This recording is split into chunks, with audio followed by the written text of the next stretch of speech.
Ow! Greetings, brother raccoons, and welcome back to the Racoon Lodge, your one-stop shop for all things honeymooners.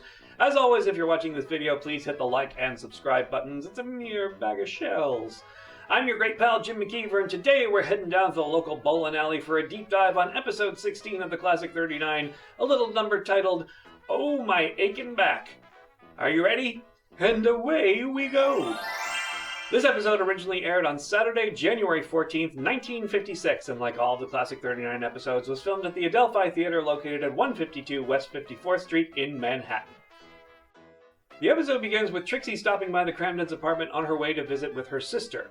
It's this episode that we learn that Trixie has a sister and a brother-in-law named Harvey. The sister's name is never mentioned. Hey, Alice, I cleaned out my refrigerator, and it's defrosting now, and I was wondering if you'd go up tomorrow morning and turn it back on for me. Oh, sure.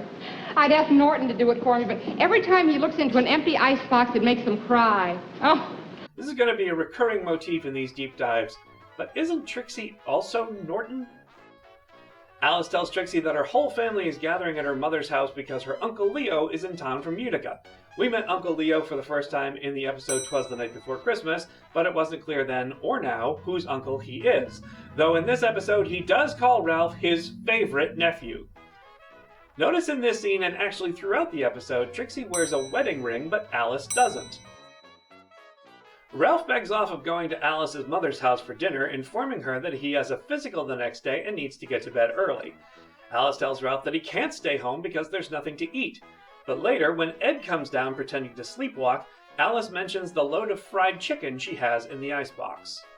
There are two separate instances where Ralph opens the window and calls up to Ed, once to let him know that Alice is gone, and once to let him know he won't be bowling. Both times when he slams the window down, it bounces right back up again. If only that rotten janitor would fix some things around this house. In the episode A Woman's Work Is Never Done, Ralph bowls for the Hurricanes. In this episode, he bowls for the Racoons. Speaking of which, the spelling of raccoons bears some examination. The correct spelling of raccoon is R-A-C-C-O-O-N, but the sign at the Racoon Lodge, and therefore this YouTube page, spells it R-A-C-O-O-N. Ralph's bowling jacket has it spelled correctly. Ed mentions that he and Ralph and the guys are bowling against that Bayonne bunch in the finals of the Racoon Bowling Tournament, and that they competed against the same group in the National Racoon Mambo Championship.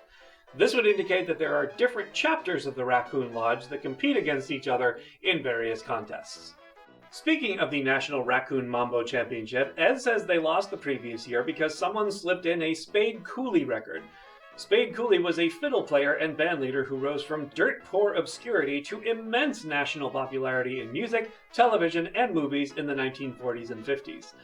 Sadly, he's probably best known for his slow descent into drinking and drug use, which culminated in the beating death of his wife Ella Mae Evans because of her many infidelities, including an affair with Roy Rogers. After getting busted by Alice, Ralph decides to stay home and not go bowling, virtually guaranteeing his team will lose. To guilt him into going, Ed lists the people who will be affected by Ralph's absence. Eddie Malloy, whose bride-to-be would be attending the bowling championship finals, Herman Gruber, who would be setting up the victory feast for the winning team, and Freddie, whose 73-year-old mother would be coming over from Canarsie to watch her son bowl. After deciding not to bowl, Ralph sits down at the table and almost forgets to take off his bowling jacket. Ed needs to hand it to him later in the scene. Of note, in the first act, Ed's t-shirt is perfectly clean.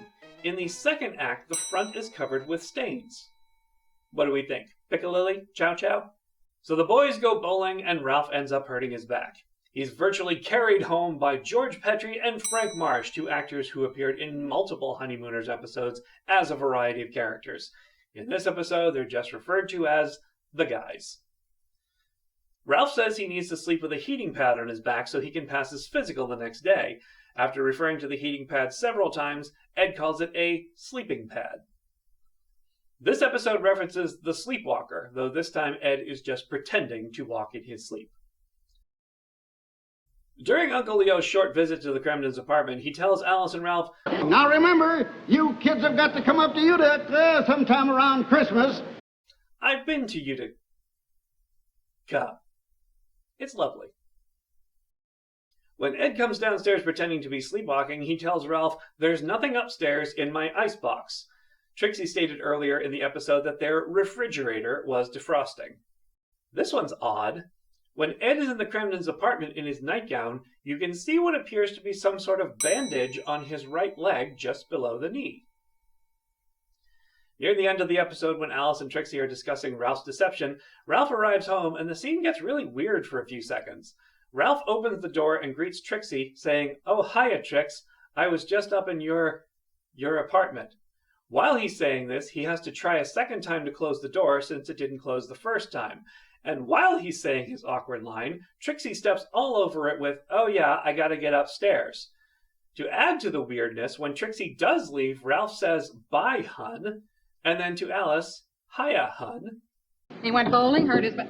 Oh, hi, Trix. I got something Hi, up. Ralph. Yeah, I gotta get upstairs. Oh, boy. Bye, Alice. I'll see you later. All right, Trixie. Hi, Aunt. That's everything we found in this episode. If we missed something, please sure to call it out in the comments. And as always, please like and subscribe so you'll know when the next deep dive airs. Thanks so much for watching. Baby, you're the greatest.